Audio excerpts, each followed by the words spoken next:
morning! Let's go. First office of the day. Beautiful Neo.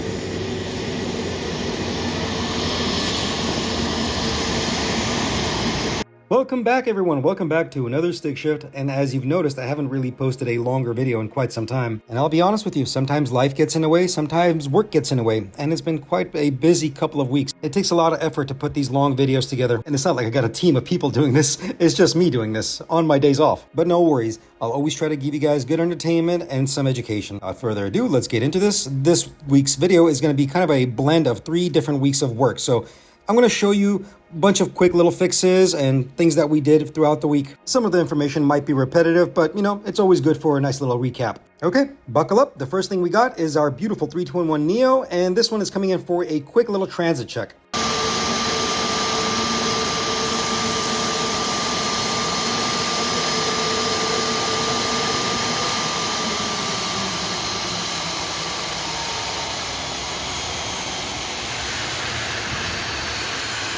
A transit check is a very simple check. It's like one step down below an ETOPS check. We do our basic general walk around. We check tire pressures. We check tire wear, brake pin wear. We service engine oils, double check, making sure the hydraulic fluid levels are correct. Since this is an aircraft that's coming in on a turn, some of the steps can be negated or become non-applicable. If it had more ground time, let's say 6 or more hours on the ground, then there are extra steps that have to be taken. For example, inspecting the cargo pits, sumping fuel tanks. Those steps can be skipped or become not applicable because of the time constraint. This aircraft is on the ground less than an hour. But I assure you, once the aircraft does get to its final destination and it has ground time, all of this will be done once again. The purpose of having a transit check on such a short notice is to keep the aircraft's airworthiness intact.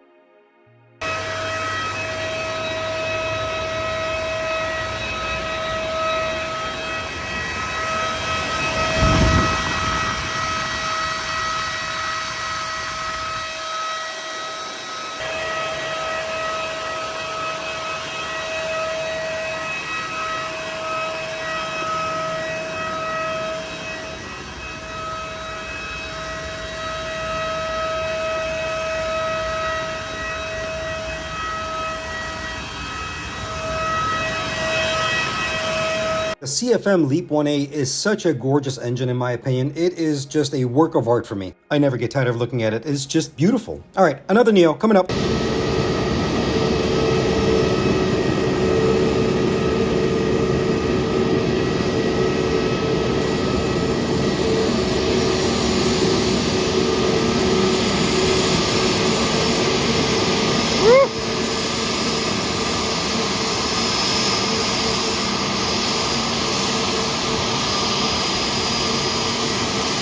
Well, fun little fact for you I just learned the other day. We, here at LAX, are going to be one of the stations, one of the primary stations that are going to be working on the XLR.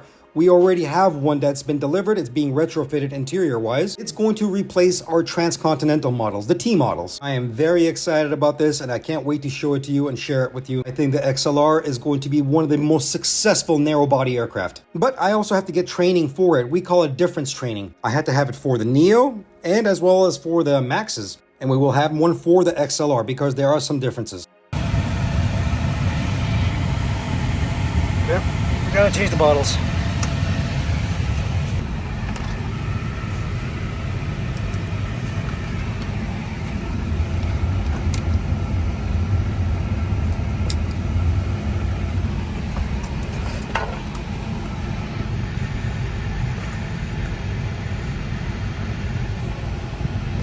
All right, let's go get this done.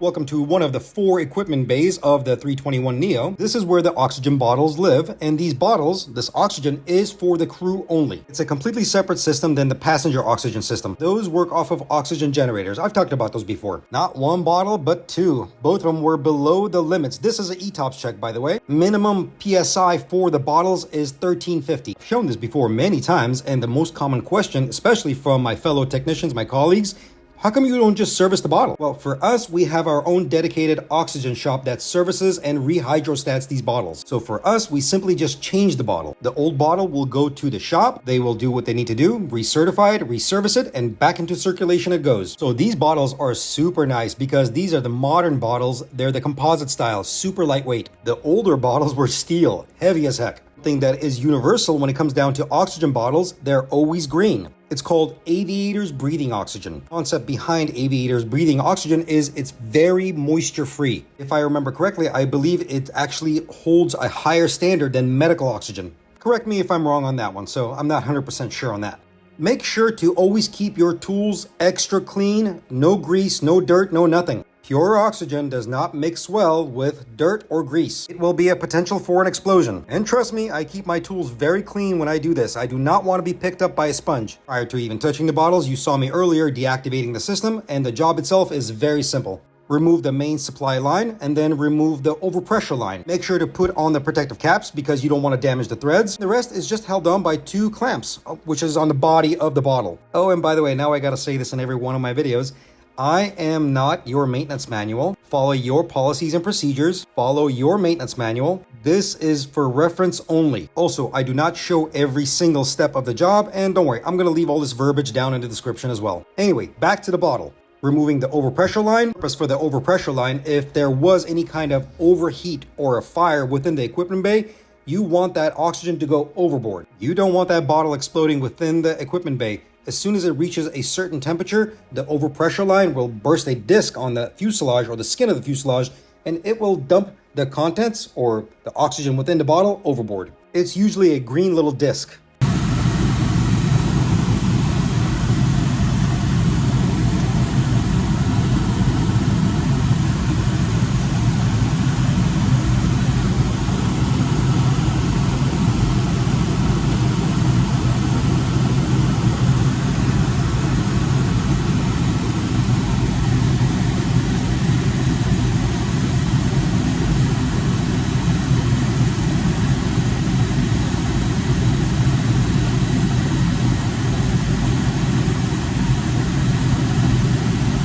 The noise that you're hearing right there is the equipment fans. They're constantly going because they need to keep the computers in the background cool. It's called the avionics cooling system.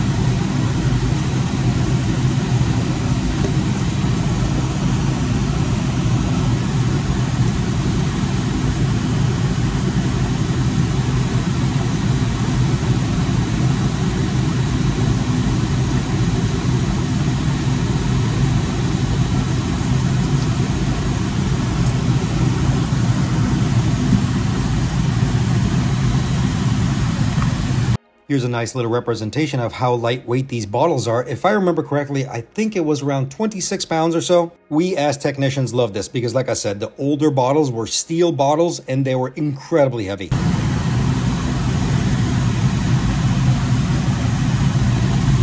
This is the new bottle right here. I'm gonna reinstall it, making sure those rubber bands right there around it is nice and secure because that's where the clamp goes on. You don't want the clamp chafing onto the composite bottle. Once I get the bottle in, I orient it in the correct position and then put the clamps back on and then torque it, and as well as put on the fittings, the supply line as well as the overpressure line, and torque those as well.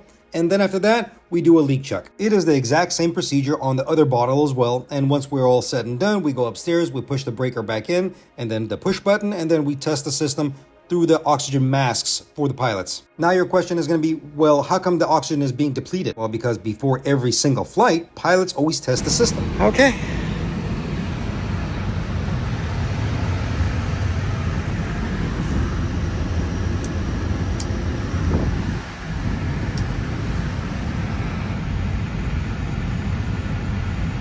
Perfect. This one is good to go to Honolulu. Easy. On to the next one. And you guessed it. Yep, another Airbus 321neo. Sometimes I just get the same airplane over and over again, or I should say the same fleet type. Guys, I don't choose the airplanes I get to work on. I get assigned to the aircraft I have to work on.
was reading some of the comments and somebody was amazed at the tolerances of the blades and how close they are to the abradable liner. Check this out. It's absolutely incredible. Like I said, I think this engine is gorgeous, and I just want you to see how tight the tolerance is.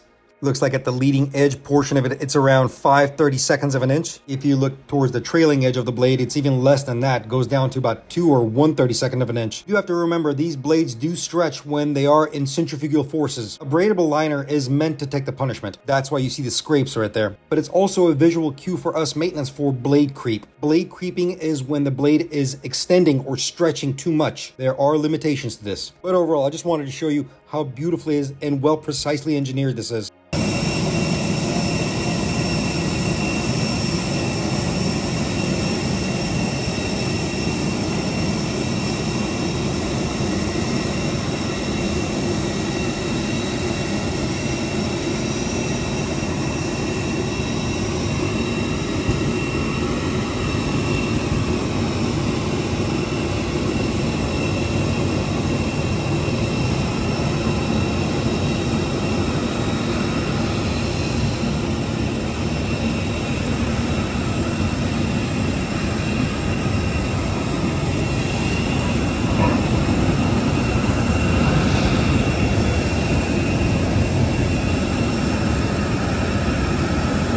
If you enjoy the sound of engine starting up, definitely volume up right now.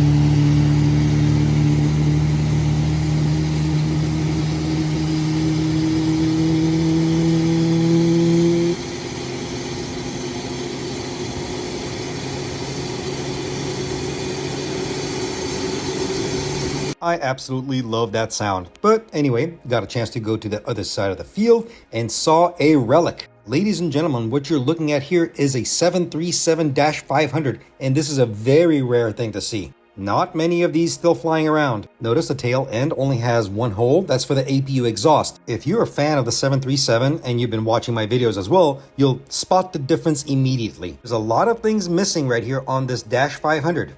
Here's a nice little comparison. This is a Dash 800, and the first thing that you're going to notice that what's missing is the secondary hole within the tail section. That's the eductor. It's used for oil cooling and compartment cooling.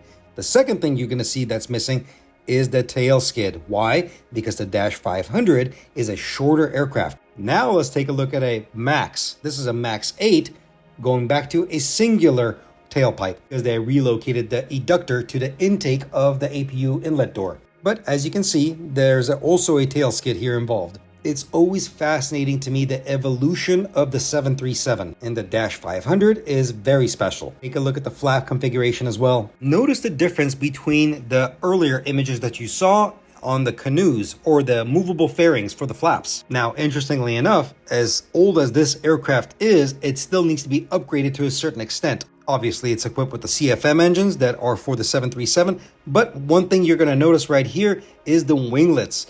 This aircraft has been upgraded with the winglets. The older variation of the Dash 500 did not have this. By the way, the aircraft is Air North from Yukon Airline.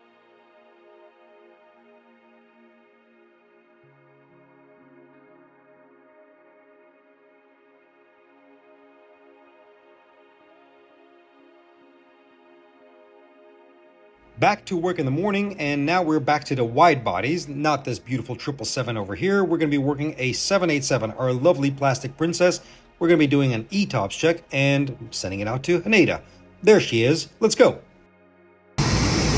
All right, here we go. Beautiful plastic princess. Gonna do the ETOPS and send it to Japan. Let's go. Already oiled it up.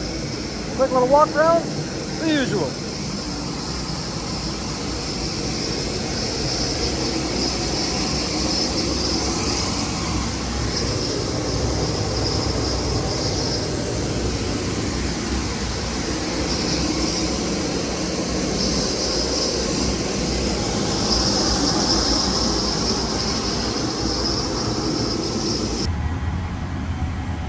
Here we go. Let's go to the parameters.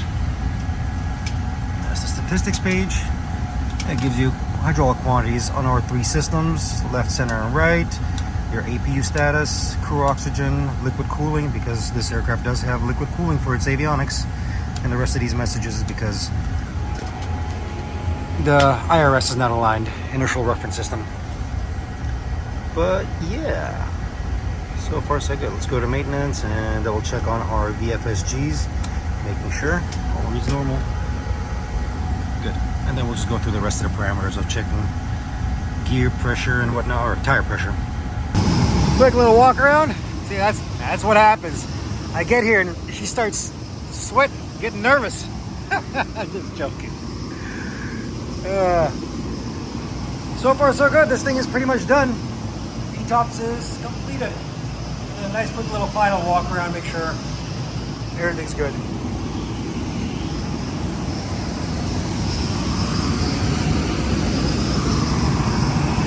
I always find it funny how much of a time delay because of the wiring in the 787. It has to send a signal to the computer and the signal has to come back in order for the light to come on.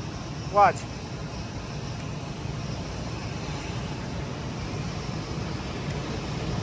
Look at the time delay.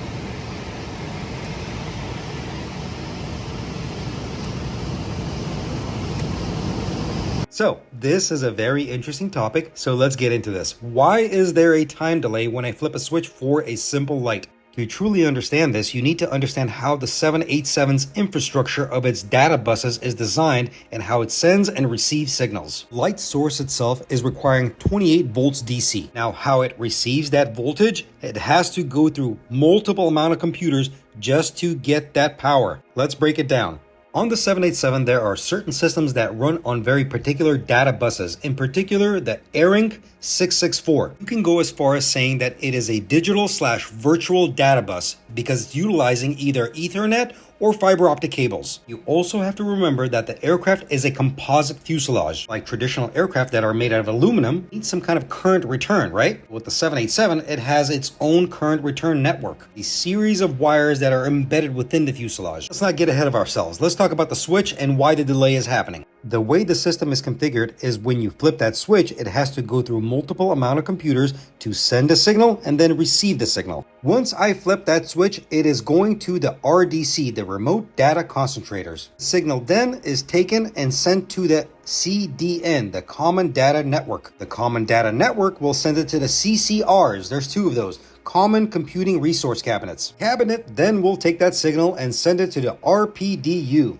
the Remote Power Distribution System, which actually is the thing that gives the 28 VDC. And finally, the RPDU will send the signal to the light and say, hey, you need to turn on. It's the exact same process or configuration or logic within the aircraft. When I flip that switch to off, it has to go through all of these computers to turn off that light. Hence, you got the delay. All of this is heavily software driven. Aircraft relies on software. Okay, before you press the panic button and say, oh my goodness, the 787 has a delay on everything. No, it does not. This is a very particular system for only 3 things: exterior lights, cargo lights, and service areas. Why? Because these are non-essential to flight safety. There's only one exception to this whole system, which is the fuel service panel, which is directly tied into the hot battery bus, because the aircraft can be fueled without any power on the aircraft. All this being said, and your biggest question is going to be, why did it do it like this? The simple answer is going to be weight. Weight reduction because of less wiring. Non-essential systems don't need as much wiring. Let's feed it through multiple amount of systems, and sure, there'll be a couple of seconds of time delay,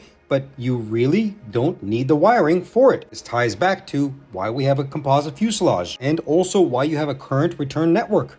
To be honest with you, it's a genius idea of how they developed the infrastructure of this aircraft. I know most of you are going to find this comical because this is the kind of stuff that interests me. When I flip a switch, I want to know what's happening. And as you can see with the 787, a lot is happening just for a simple light. Now this is going to make you appreciate your home a lot more, because when you walk into your house and you flip a switch to turn on that ceiling light, now you're going to wonder, where's the power coming from? Why is it doing it? How is it doing it?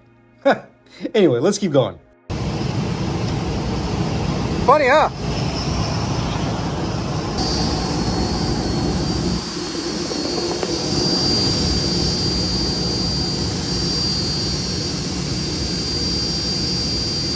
This is the water surface panel for the 787. I remember somebody asking what is the amount of water that the 787 can hold. 1,020 liters or about 260 gallons. I want you to pause there for a second and think about the numbers that I just said. I'll do the calculation for you.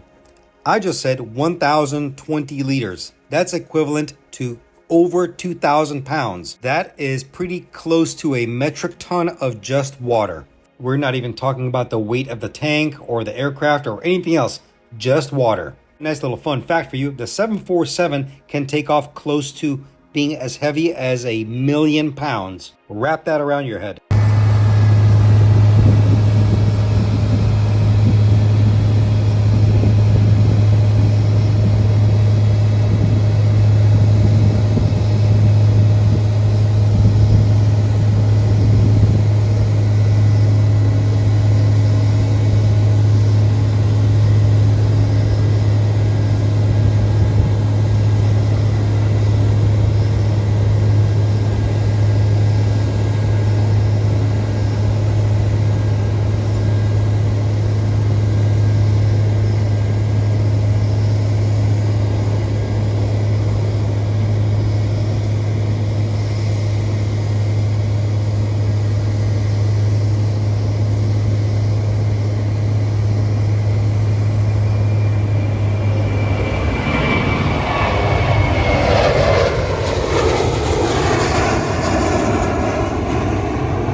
My gorgeous plastic princess was safely on her way to Tokyo, and on the way back I stopped and take a look at one of our 737s, the original chrome livery. Man, oh man, I do love this one. I do miss it very much. I really wish they kept at least a 777 painted like this. Sadly, you'll never see this on a 787 because it is a composite fuselage.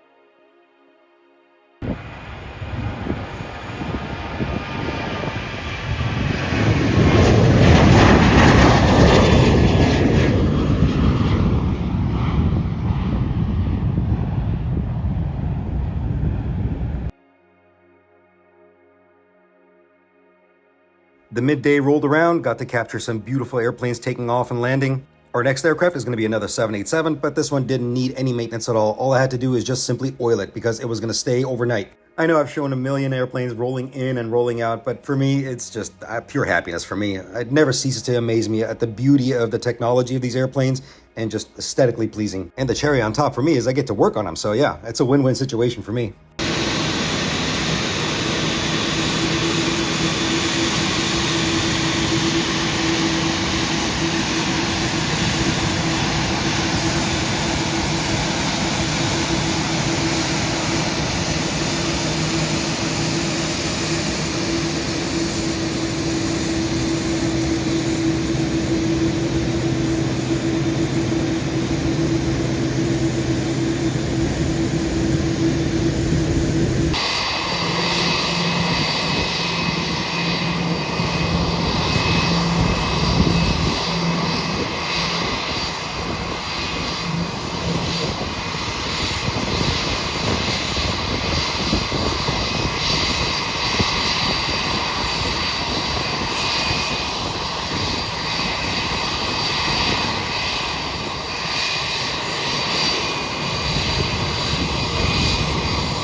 this is one of our T models. Just came in from New York, I believe. One of the write-ups, let's see, 7D. The little handset won't come out. It's usually the cord gets tangled up and does not want to pop out. But here, watch. Yeah, that's it. Just gets a little stuck.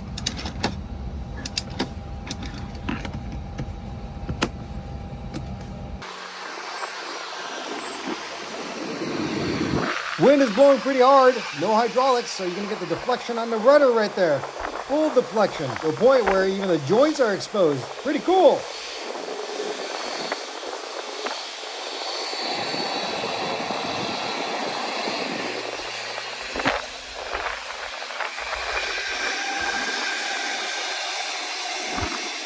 The Airbus was our common term for our T models going back and forth from JFK or Boston. That was over and done with. Our next airplane is going to be our beautiful 777 over here. This is a 200 model.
Now, if you remember our conversation on the 787 light switch, this is a 777, and I want you to see the difference. There is no time delay. Why? Because there are not as many computers that are doing this. It's simply a light switch. It's sending a direct signal for DC power. Just a quick little comparison to you. There you go.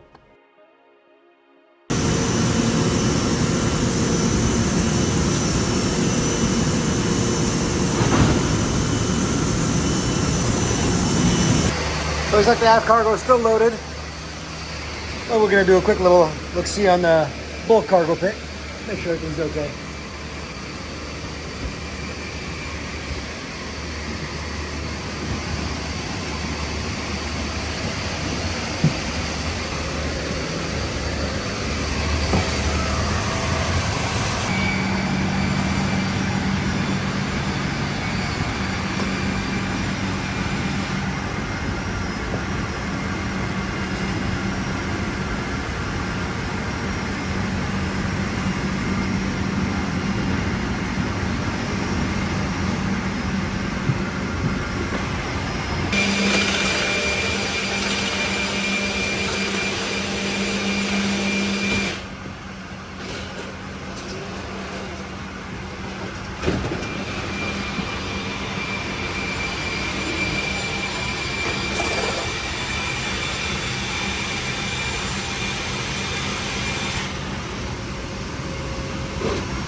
Here we go.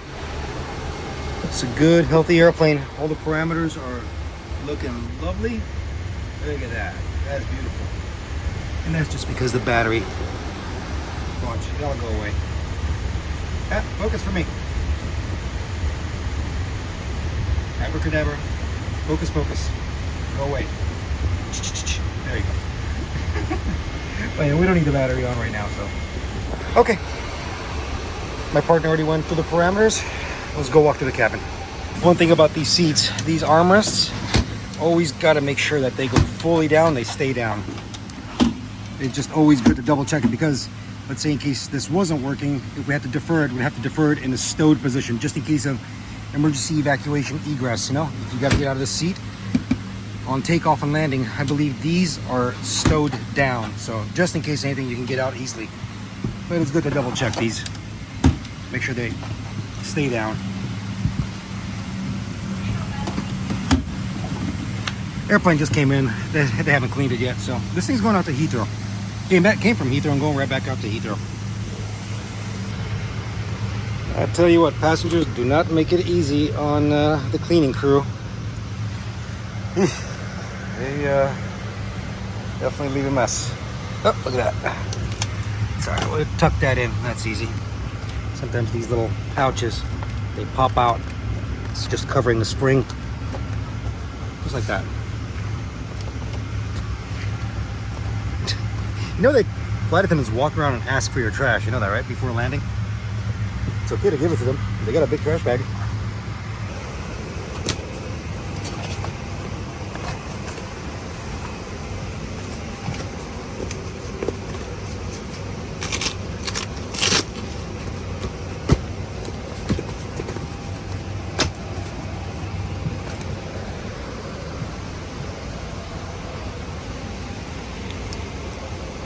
Oh, look at that. Somebody popped off a dado panel. Ugh. These I hate so much. All right, it's okay. We'll put that back in. There you go. Back together. Yeah, this thing is a pain when it pops out. It's okay.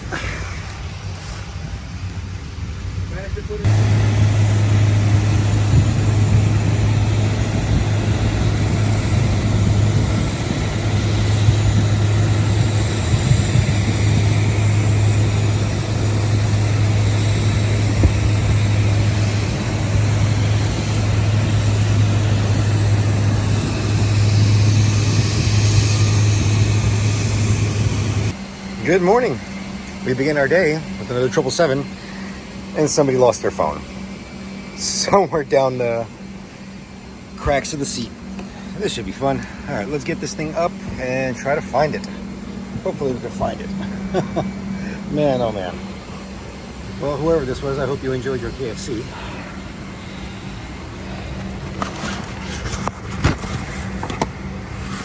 I had to use a broken piece of wire just to push it out. It was way deep inside. I got it right here.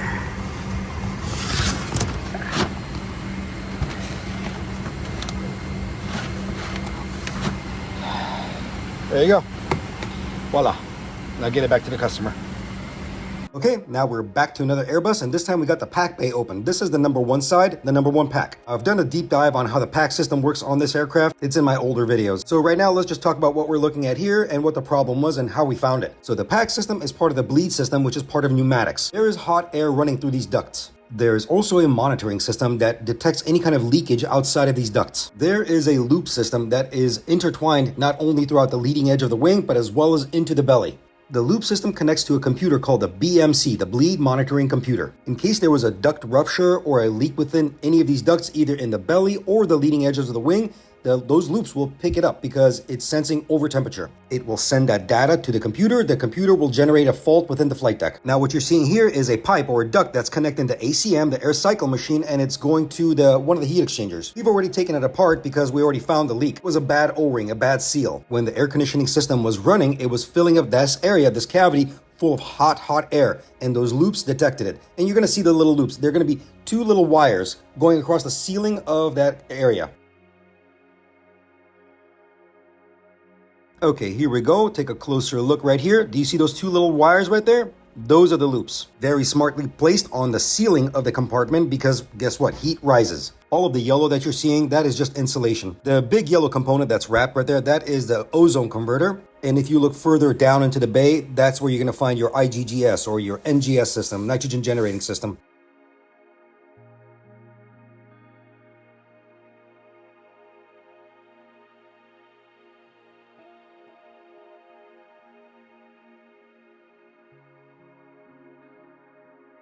Okay, going back to the repair, this is the old seals, and here's the sleeve that goes around the duct, and there's two more clamps on top, and then they just kind of get tightened up and then torqued. And then on top of that, we do a leak check.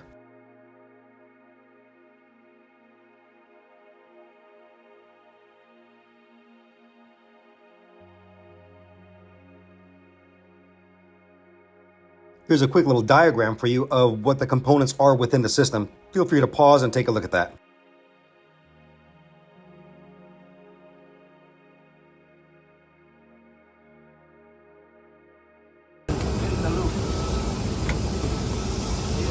There you go. All put back together, good to go. We did a leak check, no leaks noted. Clear the generated fault, and the aircraft was on its way. But our Airbus adventures don't stop. Chapter 38 always finds me. This is the aft galley behind where the galley carts sit. Flight attendant reports there is a leak coming from behind the galley carts. Now, I'm going to be completely honest with you. I did way too much work and I did not need to do any of this. What's that one saying? Occam's razor? The simplest explanation is probably the correct one? Well, my brain for some reason did not think that way. My brain went to, let me open up the panel and double check what's behind. My initial thoughts were maybe it's some kind of a drain line that's behind the galley, or maybe one of the water supply lines that's going to the coffee makers, or the galley faucet. So I opened up this panel to get access to it.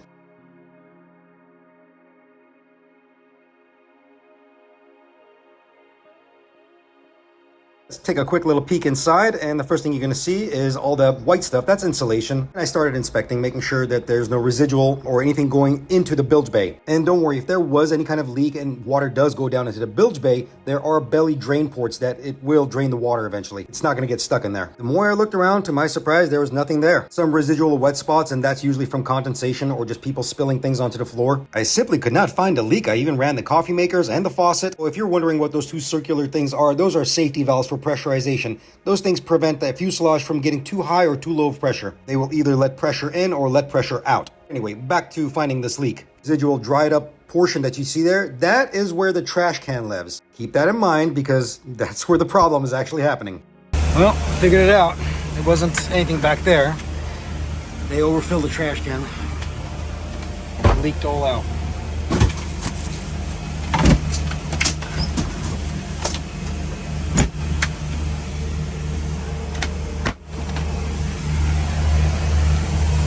There ain't no leaks up here.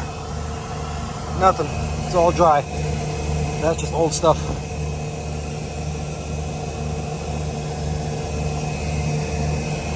Oh well.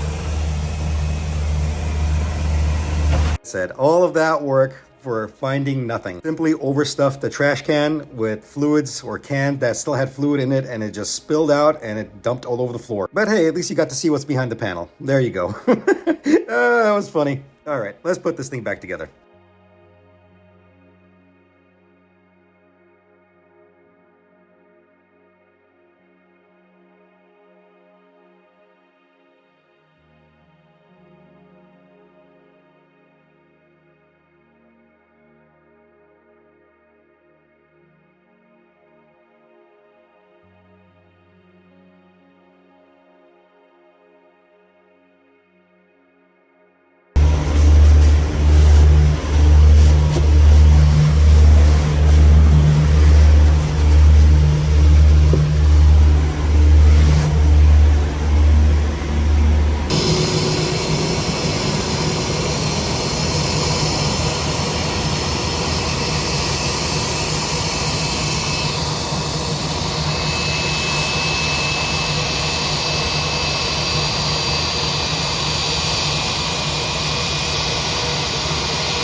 Aft lavatories, the cap came off of the faucet. That's an easy fix. There's a little Allen screw or Allen key screw right there. It just needs to get tightened up, that's all.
All right, let's move a couple of airplanes here. First we got a 737, then we got an Airbus. Why not? Give it a little bit of love. There you go. Come on, let's go. Quick little walk around, and then we go upstairs, set it up.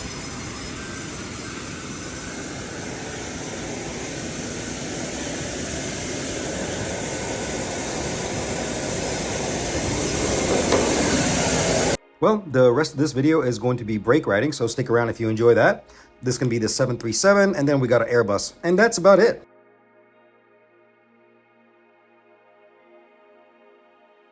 All right, back in our good old 737.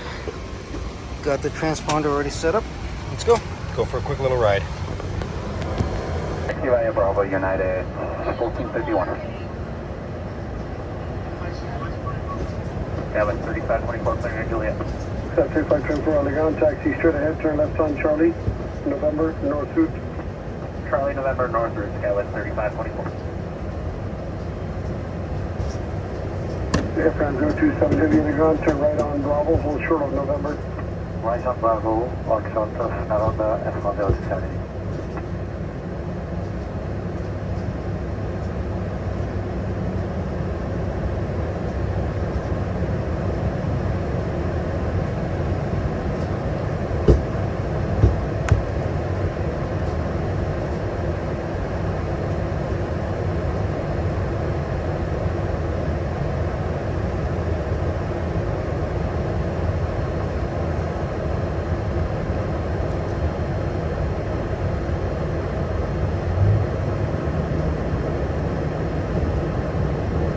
LA Ground American 157 at the top of Charlie 10 for Charlie 13. 157 on the ground, proceed with Charlie, Charlie 13.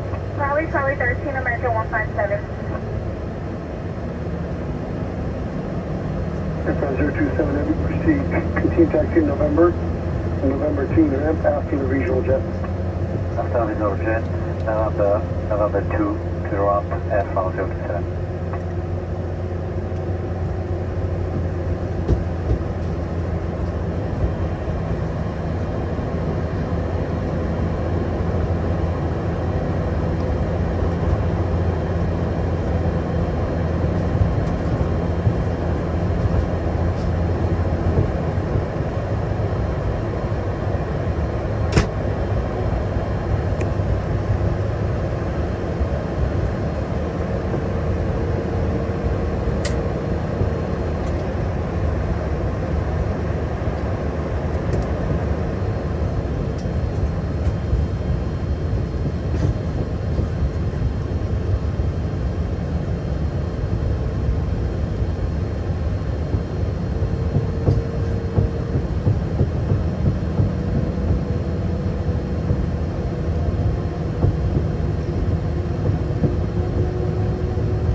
South ground emergency 1012.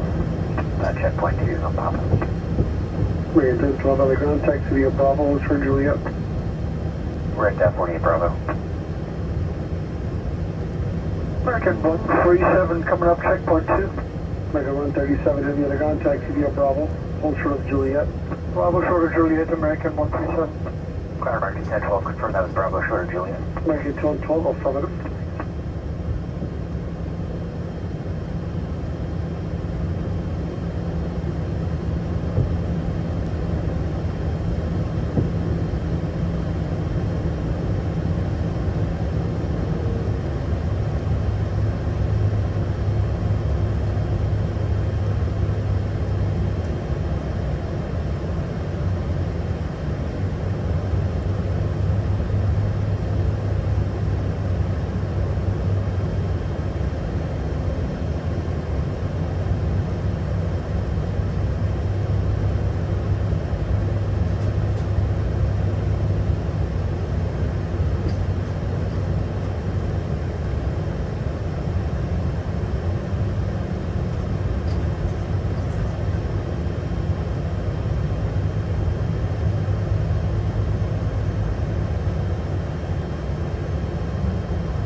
That was fun.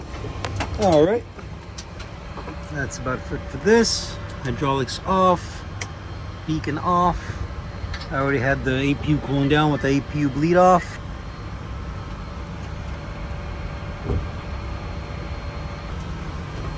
Let's see now. That's about it.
Let's go for a ride. Everything's already set up, cabin's clear. One more time. Fun.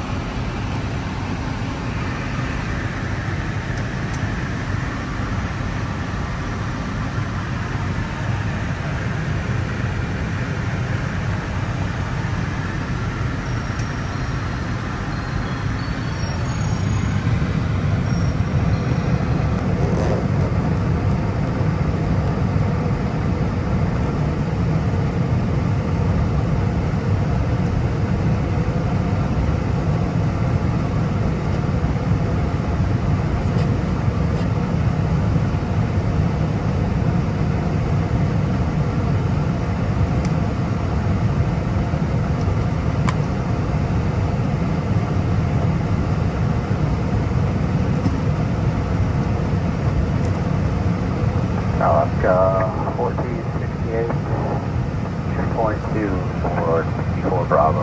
Alaska 1468, ground taxi by Bravo, hold short Juliet. Bravo, short of Juliet, Alaska 1468. Singapore 36 Heavy, taxi via Lima, hold short Kilo 1 and contact the ramp. Lima, hold short Kilo 1, contact ramp, Singapore 36 Heavy. 48 Bravo, ready to proceed? 48 Bravo, proceed via Charlie to Charlie Flag. Charlie 5, back 48 Bravo, thank you.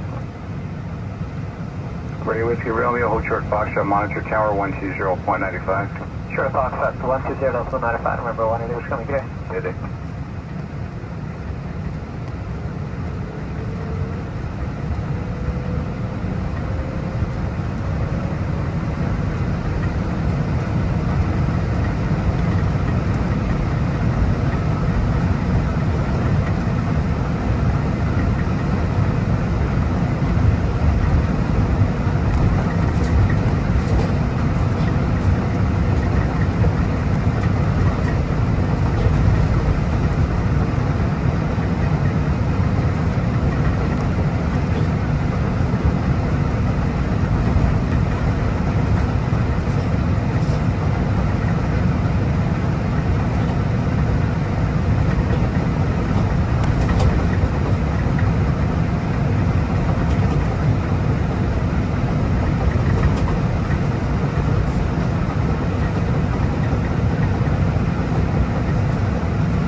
Alaska 1468, continues taxi by Bravo Charlie 7 to the ramp.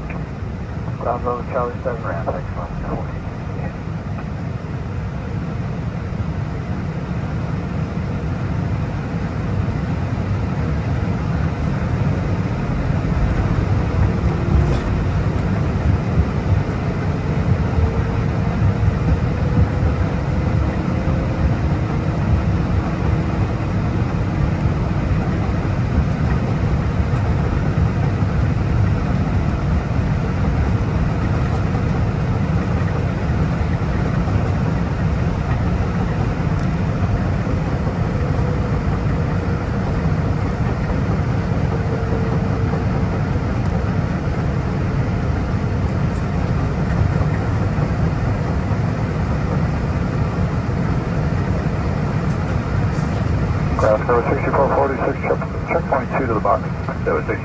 26 Telegram, taxi via Bravo, hold short of Juliet. Bravo short of Juliet, Sky 6446.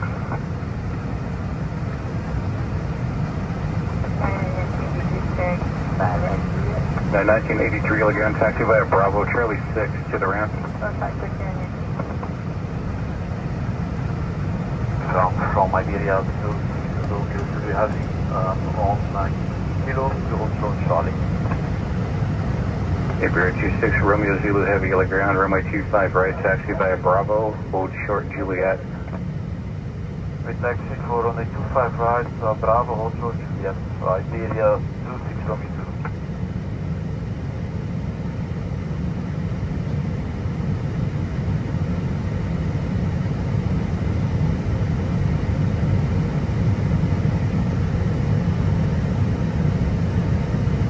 Iberia 26 Romeo 2. Delta 850 Kilo ground, straight ahead, turn left Charlie, taxi Charlie, November North route. Straight ahead, Charlie, November, North Road, Delta 852.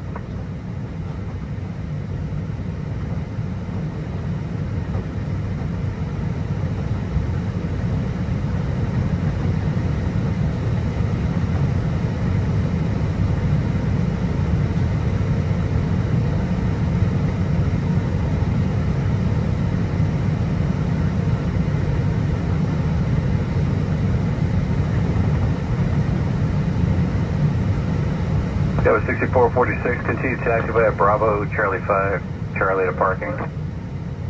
Bravo, Charlie 5, Charlie to parking, Sky 6446.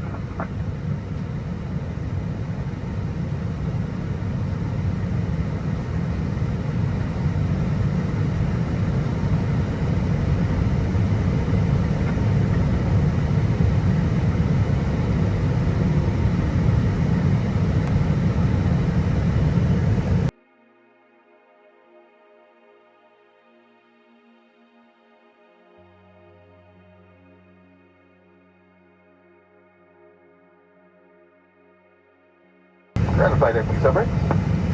Brakes are set. Thank you very much, man. Break there, copy, buddy. Have a good one. There you go. All done. Easy. Hydraulics off. Beacon off. I already had bleed off. Everything else is set. Emergency lights are off. Batteries are off. Say goodnight.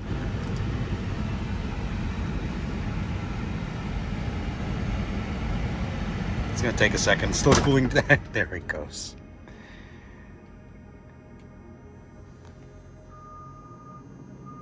That is it for this adventure, ladies and gentlemen. And as I said in the beginning of this video, it takes great amount of effort as well as time to put these videos together. So if you see me skip a week here and there, I do apologize. I'm only human after all. Sometimes even myself, I need a break. This was a lovely trip I took down to Florida. I actually went down to Naples, which was beautiful. Enjoyed a couple of days off and a beautiful sunset that I will share with you. Thank you all so much for being here. Thank you all so much for watching. I appreciate every single one of you. I'll see you guys on the next adventure. Stig, signing out. Later.